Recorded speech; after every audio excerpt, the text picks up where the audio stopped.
Para personas inquietas, Capital Radio. El remate, con Miguel Ángel González Suárez.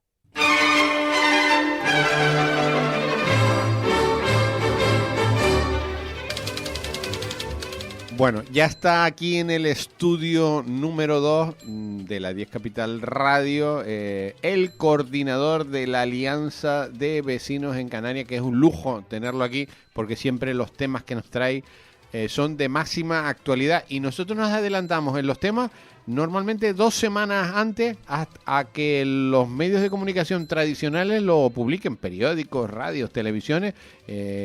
Recuerdo, por ejemplo, los últimos casos nos hemos adelantado con el señor este que era el presidente del Colegio de Psicólogos.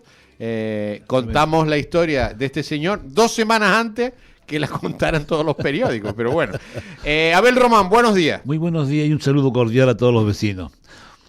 Bueno, tenemos hoy en nuestra emisora por teléfono a Emma Colau, directora de Odesocam. Buenos días, doña Emma. Muy buenos días. Usted es el directora del Observatorio de los Derechos Sociales de Canarias. ¿Qué es exactamente eso, doña Emma?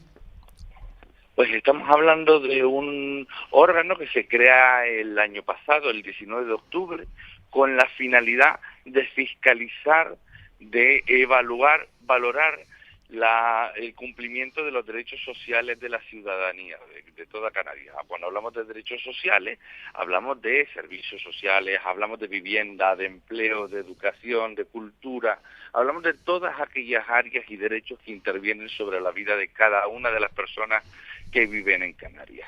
Bien. Hay un tema, usted está aquí hoy por un tema sangrante para muchos canarios, ¿no? Que es el tema de la dependencia. Hay 2 noticias en las cuales usted se ha hecho eco, y es que dentro de poco el 70% del personal de dependencia finaliza su contrato en diciembre y el gobierno no prevé su renovación. Y la otra es la investigación de 6 centros de Canarias de mayores de los que se han recibido quejas a través de las vías de comunicación.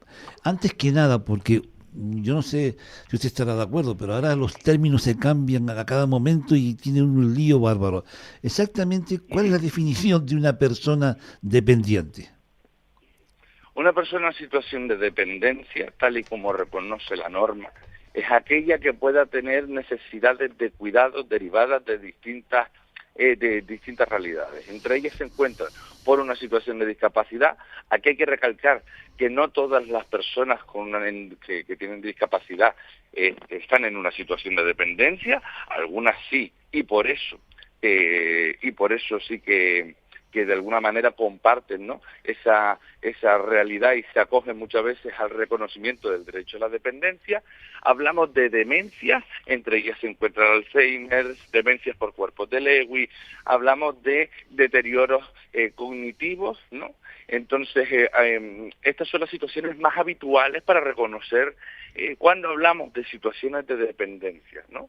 Sobre todo en cuanto marca la norma. Si nos vamos al estricto concepto de quién es dependiente somos todas las personas de este mundo, porque somos interdependientes unas de otras y necesitamos continuamente de cuidados desde que nacemos hasta que morimos, ¿no? Pero en este caso hablamos precisamente de lo que marca la ley, ¿no?, que es las personas en situación de dependencia y su reconocimiento de derecho. Bien, ¿cuántas personas dependientes hay en Canarias? Eso es un cálculo que estamos intentando hacer ahora mismo, porque tenemos que tener en cuenta una cosa. Nosotras podemos contar las solicitudes que hay en Canarias para el reconocimiento de la situación de dependencia, que es un poco lo que ha hecho que Canarias vaya contabilizando. Pero en realidad tenemos que hablar de todas las personas a día de hoy que no han hecho la solicitud del reconocimiento del derecho, porque saben perfectamente que a día de hoy en Canarias se tarda 641 días en reconocerle el derecho, y eso es bastante disuasorio, aparte de todas aquellas personas que a día de hoy no reconocen estar en una situación de dependencia porque o bien no tienen las herramientas para diagnosticarlo, o bien no tienen en ese momento pues pues bueno, la capacidad de reconocerlo, porque también es verdad que es un proceso emocional reconocer que tu padre, tu madre o alguien de tu entorno está en una situación de dependencia. Bueno, cuando uno tiene un padre o un hermano en lo cual no se puede valer porque le ha dado un ictus y se ha quedado paralizado y no tiene medios económicos para ayudarla privadamente, no hay otra fórmula. Entonces, Claro. peticiones de dependencias, ¿cuánto hay en Canarias? Vamos a entrar en el tema antes que nada, para entrar después yo en esas personas que se van a Es despedir. que, claro, es que, mire, aquí lo complicado de ir calculando las solicitudes es que las listas se van publicando en el inserso de manera semestral. Entonces tendríamos que esperar un poco para poder determinar cuántas solicitudes hay a día de hoy. Lo que le puedo decir es que Canarias gradualmente ha ido tratando de rebajar en este último año los expedientes. No obstante, el plazo de 641 días de espera desde que una solicita el derecho hasta que se le concede sí lo podemos determinar. Bueno, entonces yo me hago una pregunta. Yo pertenezco a la empresa privada y siempre que nosotros organizamos las necesidades de una empresa, pues decimos, vamos a ver cuántos pedidos tenemos, cuál es el volumen de clientes que tenemos, cuántos comerciales tenemos que tener, cuántos autoventas tenemos que tener para servir al cliente en un plazo de 1 o 2 días máximo. Yo cuando oigo hablar de estos plazos tan enormes, yo digo, pero bueno, es que aquí la gente, ¿qué cantidad de personas tienen para que la gente esté esperando 2 años, como se está diciendo? Es que los políticos no saben, porque dicen, no, tenemos tal y ya iremos trabajando. Digo, no, señora, usted tiene que coger y decir, vamos a ver cuántas peticiones de dependencia tenemos, X, cuánto personal se necesita para resolverlo en un máximo de 3 meses. ¿Por qué no se hace eso, Pero eso, doña Emma? claro, a ver, esos son datos primeros que tiene el gobierno, ¿no? Es decir, ¿cuántas solicitudes tiene el gobierno pendientes de resolver? Esos son datos que tiene ahora mismo el gobierno. ¿Cuántas solicitudes ni siquiera se han terminado de tramitar que se encuentran ahora mismo todavía en el aplicativo sin abrir? Esos son los datos que tiene el gobierno. Entonces, ¿qué ocurre? Que para que el gobierno nos comparta ese dato, nos lo tendría que ceder. Y habitualmente, y no digo que en este sea el caso, porque no me atrevo a decir lo que piensa un gobierno o no piensa, pero habitualmente se da el caso de que no se comparten esos datos, porque entonces sí que se podría hacer un diagnóstico bastante afinado de cuál es, de la desidia que puede haber en una administración. Entendamos también que la Dirección General de Dependencia cuenta con una infrafinanciación presupuestaria. A día de hoy tiene 272 millones aproximadamente de euros para el ejercicio 2024, cuando realmente precisa de 661 millones de euros para funcionar. ¿Para funcionar? ¿Qué quiere usted decir? ¿Para tener el personal adecuado? Para resolver o para el darle servicio de la ciudadanía, para tener el personal adecuado, para poder resolver en plazo, para poder hacer las visitas en los domicilios, para poder valorar, para poder conceder prestaciones. Pero doña Emma, estamos con la matraquilla de siempre, porque esto siempre ha estado igual. Da lo mismo quien gobierna, Claro. da lo mismo que gobiernan los de arriba o los de abajo. Siempre estamos en la misma situación y siempre la situación va peor, ¿no? Porque no ha habido realmente una inversión en cuidados en Canarias. A ver, aquí hay que entender una cosa, Canarias tiene un reto demográfico que afrontar, importante, además.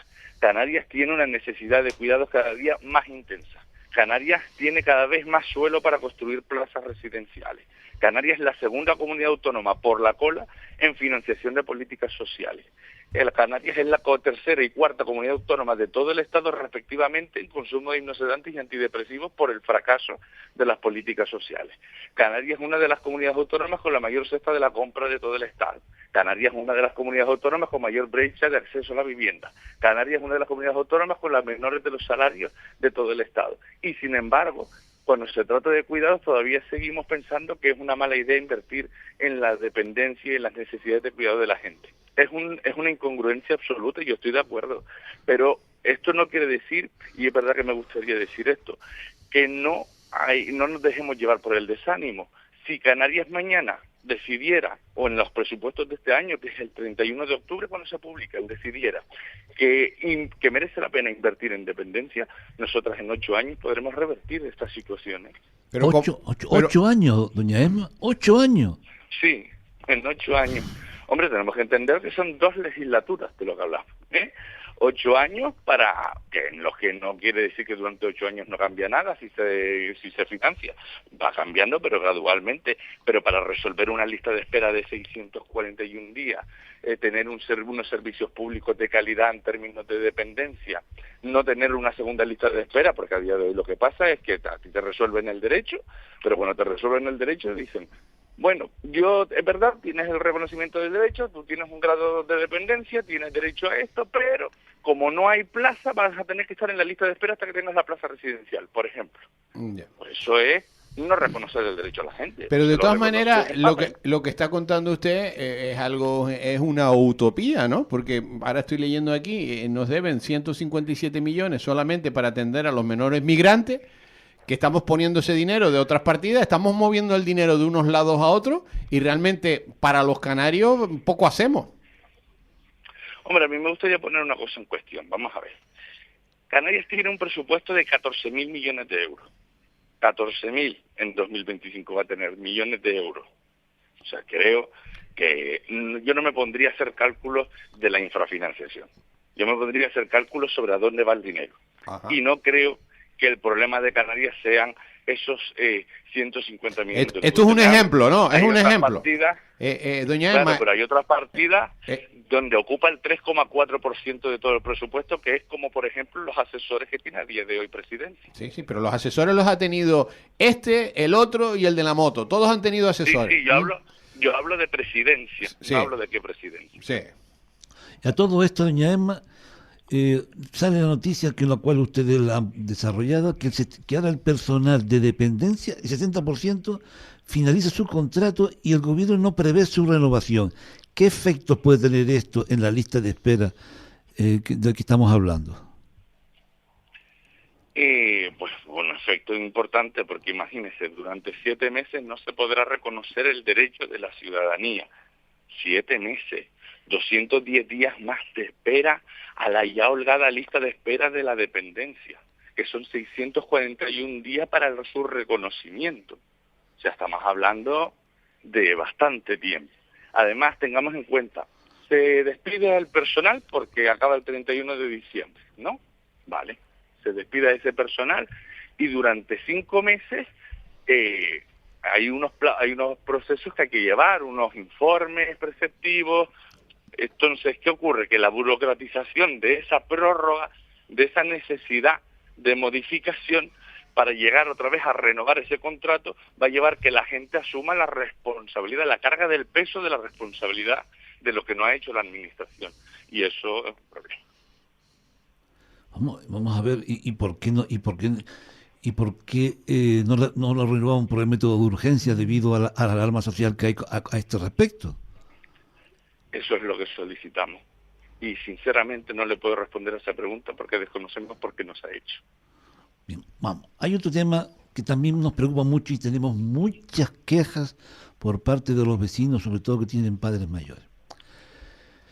La situación de los centros en Canarias, en los cuales lo último que conocemos fue que se cerró el de Garachico por las inmundas condiciones en las cuales trataban a los ancianos.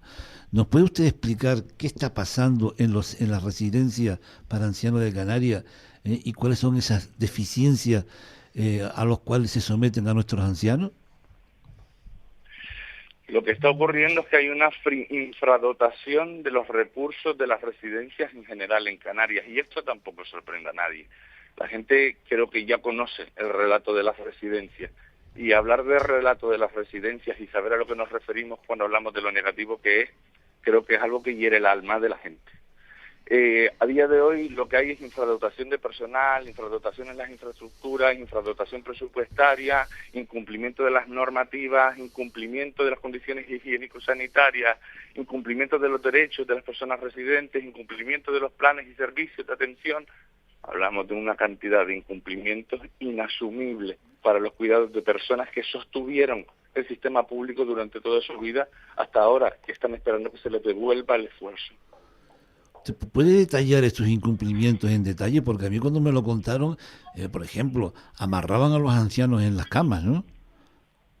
Sí, efectivamente. Habían sujeciones en esa se practicaban sujeciones y las sujeciones están prohibidas, es decir, solo se pueden realizar salvo bajo casos extraordinarios de extrema necesidad y con planes de sujeciones autorizados e informados debidamente a cada una de las familias. Las sujeciones no pueden ser la medida que se utiliza como auxiliar porque no tengo personal suficiente para atender. O sea, yo no sujeto a una persona por una cuestión de que yo incumpla la norma. Eso no puede ser, y eso es lo que ha ido ocurriendo también en las residencias y la laxitud que se tiene para tomar esas decisiones porque no hay nadie que me inspeccione. ¿No hay inspectores en las residencias de ancianos? O como le gusta llamar a mayores, de mayores. ¿No hay inspección? Hay inspección, pero es que no existe el personal suficiente tampoco en la inspección. Es decir, no hay inspectores para cumplir los planes anuales de inspecciones de las residencias. No hay un cumplimiento de ese plan anual. La ley obliga al gobierno a tener un plan anual de inspecciones y no la tiene.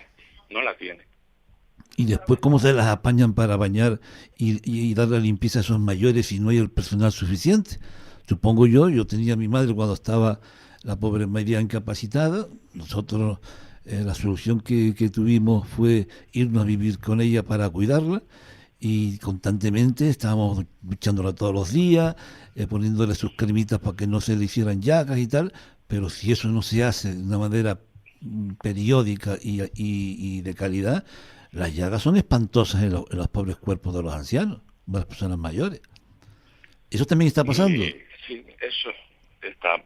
Yo entiendo que sí. Es que no solo eso, sino la explotación sobre los cuerpos del personal.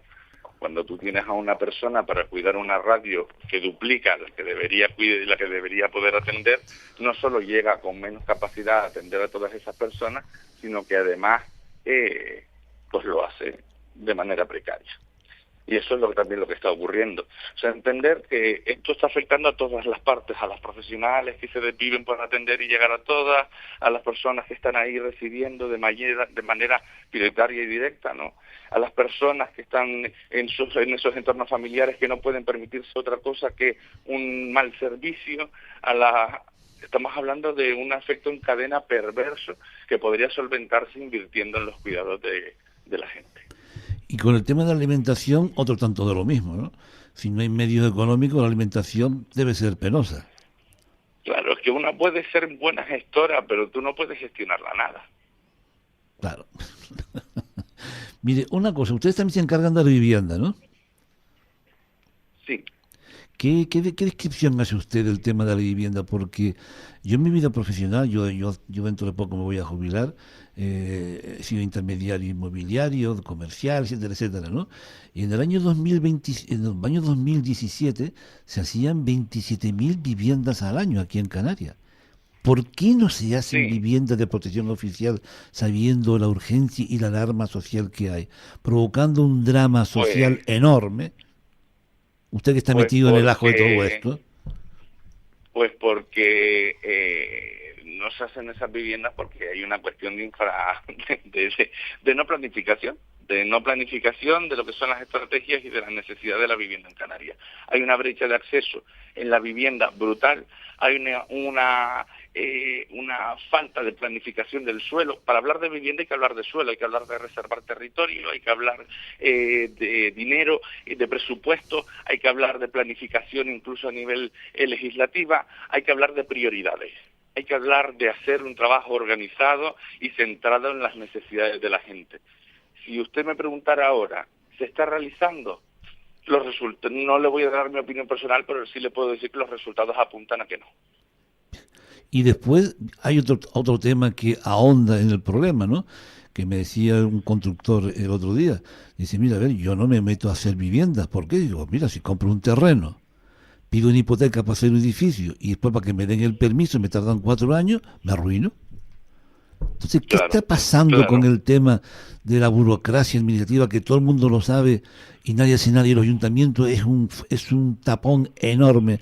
¿No había que quitarle esa competencia a los ayuntamientos de una vez por todo, que son unos perfectos inútiles? Porque es que vamos, que no se le puede definir y catalogar de otra fórmula, porque vamos, es que parece una insensibilidad con respecto al tema, y además sabiendo, dice, bueno, no tengo personal, contrate usted personal externo, que se puede hacer. No, eso Yo no se... creo que que Creo que la administración, entiendo lo que me dice, pero creo que la administración en general tiene que cambiar la forma de trabajar. Lo que no puede ser es que la población sostenga una administración que le da la espalda en el proceso, que prioriza un informe a su estado de vida, que prioriza un procedimiento administrativo al reconocimiento de sus derechos y que prioriza el estado perfecto de un trámite burocrático a el cumplimiento de su deber. O sea, esa administración, ese tipo de administración no solo no funciona, sino que es contraria a su propia esencia, al motivo por el que la gente diariamente se esfuerza por mantenerla y sostenerla. ¿Qué le ocurriría a una persona si se salta un día en la declaración de la renta? Pues que tendría un sobrecargo. ¿Qué le ocurriría a una persona si se salta un día el plazo de justificación de una prestación? Pues que se lo mandan a devolver. ¿Qué le ocurriría a una persona si se olvida de entregar un documento porque no conoce el procedimiento? Pues que le resuelven negativamente la prestación. ¿Pero qué le ocurre a la administración cuando incumple? Absolutamente nada. y no hay nadie que le pueda presionar en ese aspecto. Porque vamos, es que cada vez... Es que ¿sí? Por eso nacimos, para presionar y para fiscalizar. Y por eso le cuento todo esto, porque alguien tiene que hablar de estas cosas. Esto es lo que realmente importa a la ciudadanía. ¿Cuándo y cómo se cumple su derecho? ¿Cómo lo van a hacer? ¿Cuánto presupuesto se va a dar? ¿Qué se está haciendo con su derecho? ¿Qué se está haciendo con su dinero? ¿Qué se hace? ¿Cómo se gestiona con su vida? Y eso es lo importante. Después, por supuesto, llevar a los mayores al fútbol puede ser una cosa espectacular, pero si no se gestiona el derecho, de esas personas, una vez acabe el partido, seguimos en penalti. Es un mareo. El año pasado, creo que fue el año pasado, o hace años, creo que fue el año pasado, se hizo un día, el Día de las Personas Sin Hogar por parte del Ayuntamiento. Yo es que me mordía de rabia cómo el Ayuntamiento de Santa Cruz tenía la cara dura de poner un día del sin hogar cuando ellos son los responsables de que haya gente sin hogar en Tenerife por no poner los medios adecuados. Hacen conferencias, hacen simposios, hacen seminarios, pero como yo le decía a un periodista, dice, mire, es que el problema de las personas sin hogar se soluciona dándole un hogar. Antes que nada, y después ya cómo se hace, cómo se organiza ese hogar es diferente. Pueden haber personas que vivan solas, que vivan con asistencia social entre juntas, etcétera, etcétera. Pero todo es una especie de bluff, de fuegos artificiales, aparentando que hacen cosas, pero según Cáritas, cada vez hay más personas sin hogar en Santa Cruz, 1.000 personas, cada vez hay más personas en Tenerife sin hogar, 3.000 personas, y esto no tiene visos de arreglarse. Entonces, es desesperante. ¿Usted ve que tiene efecto lo que ustedes están haciendo? Nosotros creemos que sí, que decir la verdad siempre tiene un efecto, que hablar sobre lo importante siempre tiene un efecto, y que hablar sobre el derecho siempre tiene un efecto. Nosotros creemos que sí, que es importante hablar de lo que la gente necesita que se le dé, y para lo que la gente necesita que se le dé información. Y nada más que con eso, con contar la verdad, con decirla una y otra vez, nosotros creemos que además, naciendo para fiscalizar a una administración que no era fiscalizada hasta el día de hoy, algo, por lo menos algo, sí que puede ocurrir. ¿Y el diputado del Común qué hace? Diputada. ¿La diputada del Común qué hace, doña Emma? Pues porque para eso está, ¿no? También. Sí, entendemos que sí. Nosotros tenemos que cumplir las funciones para las que ha sido encomendada su puesto. Nosotros no ponemos en duda el trabajo que pueda estar realizando la diputada del Común. De hecho, desconocemos a día de hoy qué estará realizando, qué no estará realizando, ¿no? Y entendemos que acaba de llegar y que tiene que tener también un proceso. Tuvimos un gran diputado del Común, que era Rafael Llanes, y no tenemos ninguna duda de que la nueva diputada del Común querrá hacerlo igual de bien o mejor, ¿no? Pero nosotras estamos centradas en lo que nosotras sí que podemos hacer y en lo que nosotras queremos hacer, que es defender y fiscalizar el derecho de la ciudadanía. Pues a ver si tienen ustedes más suerte que don Rafael Llanes, porque él se quejaba muchísimo que las administraciones no le hacían caso. ¿Eh? Bastante incisivo, ¿no? Pero sí que hizo, ¿no? Es decir, hoy en día hablamos de determinadas cosas también porque hubo determinada predisposición por parte de la Diputación del Común a hablar de ello. Y eso también es un efecto de reivindicar y defender un derecho. Bueno, pues doña Emma, le agradezco muchísimo su presencia en los estudios de la 10 Capital Radio para un problema tan sangrante y dramático como es el maltrato que se le da a nuestras personas mayores que encima necesitan una ayuda porque no pueden ser autosuficientes, y esperemos que por lo menos, como usted dice, esta información y el dar luz a lo que está pasando ayuda a resolver los problemas para todas las personas dependientes en Canarias. Muchísimas gracias, doña Emma. Muchísimas gracias a ustedes siempre por el espacio. Adiós. Bueno, pues esto es lo que hay. La dependencia, ya sabe, 2 años y pico tardan, son 600 días. Más ahora 6 meses más, porque van a despedir al personal y hay que tener un nuevo programa para contratarlo. 800 días, que son... Muchos días. 6 por 3, 18. Muchos días. Vamos a ver, si yo sinceramente, y como decía doña Emma... Pero esto es un tema que siempre está, todas las legislaturas en la misma cantinela. Sí, pero fíjate tú, pasó con el tema de la gente sin hogar. Cuando la Alianza de Vecinos empezó con las personas sin hogar, que los vecinos nos llamaban, estábamos espantados de cómo estaba la gente durmiendo en las aceras, en los ajuanes. Yo mismo muchas veces, yo personalmente, ¿no? Y muchos vecinos también lo hacen. En los días de lluvia yo vi a la pobre gente ateridos en los ajuanes. Yo cuántas veces he bajado yo una taza de chocolate y una pizza hecha en mi horno para que se la repartieran 3 o 4 que estaban juntos en un portal. Entonces, poco a poco, el tema de la concienciación de la gente sin hogar ha aumentado y cada vez hay más cuidado de ello. Nos tenemos que ir. Abel Román, un abrazo muy fuerte. Y un saludo a todos. El remate, con Miguel Ángel González Suárez. Capital Radio.